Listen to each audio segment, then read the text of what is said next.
আমি একটি কথা থেকে অন্যদিকে গিয়েছিলাম যে এক ভদ্র মহিলা আমার কাছে এসেছেন ইসলাম গ্রহণ করবার জন্য। আমি তাকে জিজ্ঞাসা করলাম, এফিডেভিট সব কমপ্লিট করেছেন এবং আইনি সমস্ত পদক্ষেপগুলো শেষ করেছেন, বললাম যে আপনি ইসলাম কেন গ্রহণ করবেন? যারাই আমার কাছে এই টাইপের আসে আমি জিজ্ঞেস করি, কারণ আমার তো জানা আছে যে বাংলাদেশের আমাদের মানুষের প্র্যাকটিস দেখে তো তার ইসলাম গ্রহণ করার কথা না, আরও ইসলাম থেকে পালানোর কথা। কেন গ্রহণ করেছেন?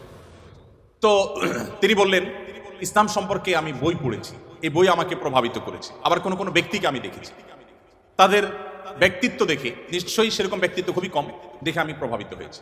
গোটা পৃথিবীতে আপনারা বিশেষ করে পশ্চিমা দুনিয়ার খবর রাখবেন নিশ্চয়ই, সেখানে প্রতিদিন ইসলামে আসা মানুষের সংখ্যা বেড়ে চলেছে এবং পুরুষদের চাইতে মেয়েদের মধ্যে ইসলাম গ্রহণের সংখ্যা অনেক বেশি, প্রবণতা অনেক বেশি। কেন?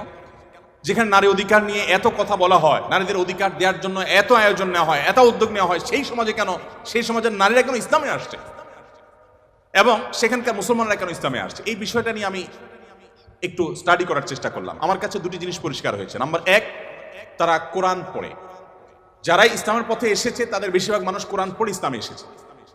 এবং ওমর রাদিয়াল্লাহু তাআলার কথা আপনারা জানেন, গোটা পৃথিবীর ইতিহাসে প্রবাদতুল্য শাসকদের একজন, ন্যায় বিচার প্রতিষ্ঠার ক্ষেত্রে দৃষ্টান্ত স্থাপন করা মানুষদের একজন ওমর রাদিয়াল্লাহু তাআলা আনহু। তার ইসলাম গ্রহণের ইতিহাসও আপনারা জানেন।